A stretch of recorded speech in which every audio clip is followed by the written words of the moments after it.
I have been making videos for over a decade now, and it's been pretty tough learning the ins and outs of such a creative process.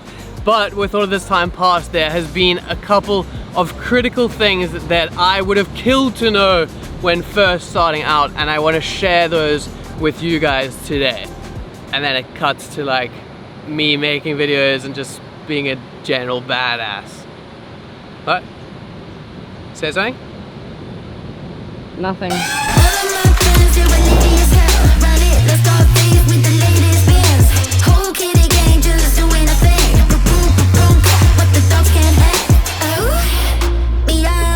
Today's video is sponsored by Wirestock. They are an online stock media sharing platform, and we're going to talk about them a little bit later. Wow, that looks fun, dude. The tips in today's video are more targeted towards slightly advanced filmmakers. It's going to be more things that you can use in your own way to express your individual creativity into your projects and things like that. For the beginners, there is still going to be a whole lot of useful stuff here, and learning these tips early on will obviously benefit you.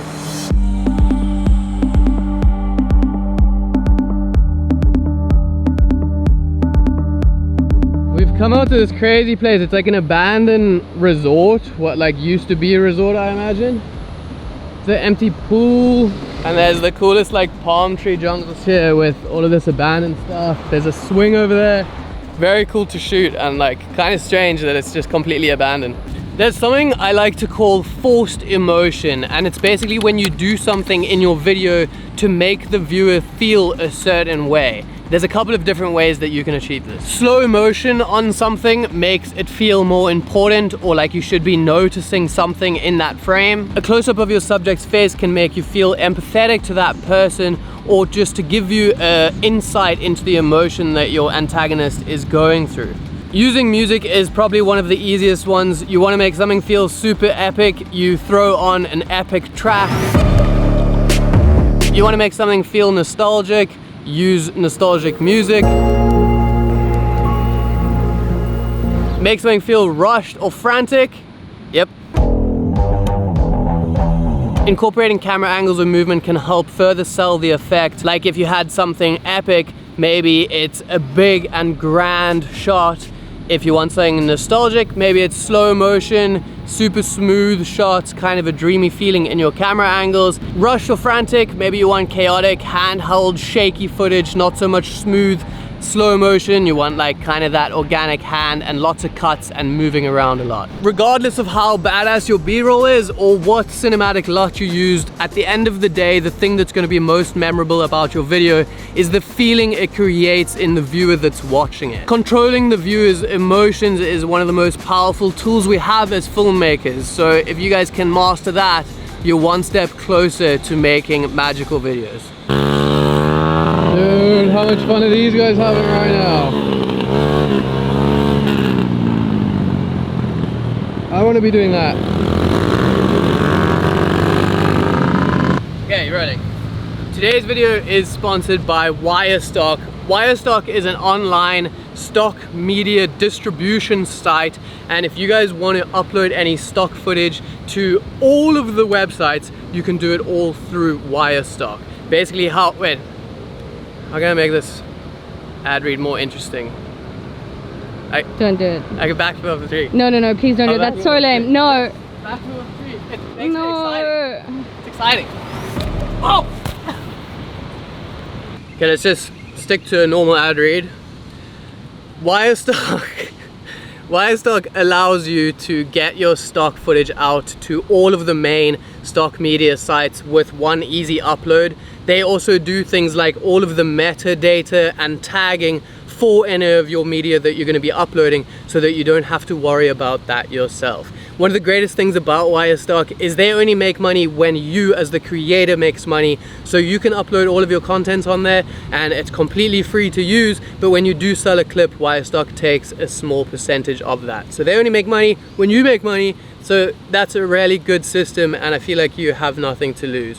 If you guys want to check out Wirestock, they are going to be linked in the top of the description. it's amazing to be able to generate income off all of the cool footage you shoot, and that's something that I also learned over many years of filmmaking. Don't sit on all of your footage on your hard drives. You can put it up onto Wirestock and it can generate revenue over the years to come with no extra work. So get on it, Wirestock. Should we do another backflip? Please no. Okay. Okay, here's one that took me ages to learn. More effort doesn't always yield a better result. Sometimes the easiest and most basic video idea can have the craziest results. And some of my most popular videos on my YouTube channel are actually these like completely raw style, really easy to make. They don't need to be scripted, anything. They're like such basic videos, and they are hugely effective because I feel like it really shows you, the person who wants to learn, a really in-depth raw style. So it's quite a difficult thing to grasp, because it seems like if you're putting in more effort, the outcome should be better, but that just isn't always the case. And no, that doesn't mean you can be a lazy filmmaker, but it does mean that not all simple and easy ideas can't be completely epic and grand. This can go in a there's an ant on the lens. Get off the lens. This can go in another way as well.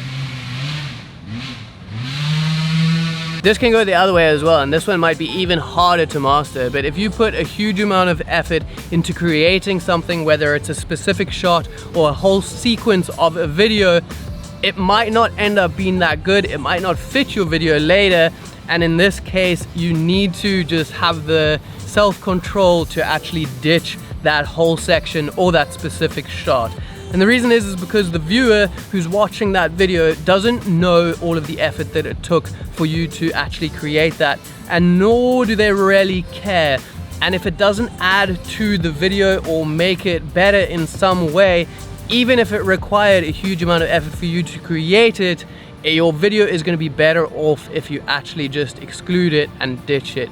You have to be relentless when it comes to making your videos, and make sure that every single piece of content that is in there is adding some sort of value or benefit to the viewer that is going to be receiving that content.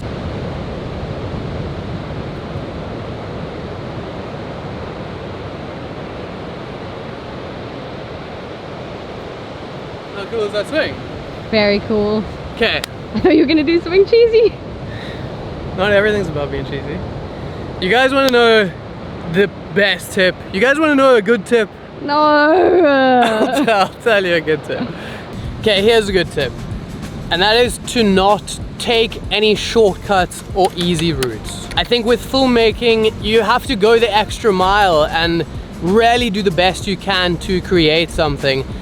One of the biggest differences between like a nice video, a kind of average one, and like a really amazing one is just the little bit extra push that someone's put into that video in particular. Whether it's for your shoot or for the edit, going that extra mile is really gonna make a difference, and putting everything you got into it is gonna have a huge effect. If you're gonna do it properly, and as cheesy as that sounds, it really does make a big difference when it comes to something like creating videos. Drive the extra distance to the location that fits the scene best. Even if there's one closer that could kind of work, go the extra way and do it to the best of your ability. Retake the shot you just filmed if it wasn't absolutely perfect. Just keep doing it until you are completely satisfied with the shot that you're actually trying to get. And wow, don't even get me started with the editing stuff. This is where it really makes a huge difference. Once you guys think your video is done, go back to the beginning, watch it over a few more times, see if there's anything else that you can change, if there's any extra fat that you can cut out, any little pieces that don't necessarily need to be in that video. Maybe you can add a couple of extra sound effects into it. Maybe you can just tweak a few of your colors. Maybe some of the color matching or the exposure matching isn't perfect on some of your shots. Just go over it a few more times and really just fine tune everything to be the best that it possibly can be. It's more time consuming, but it makes such a big difference. And I think with how overly saturated the market is and how many skilled and talented people are all trying to do this exact same thing, putting in everything you've got is going to make a huge difference at the end of the day. Okay guys, that's it for this that's it for this video. I hope you enjoyed the tips, and remember to check out Wirestock. They're going to be linked in the description. Bye.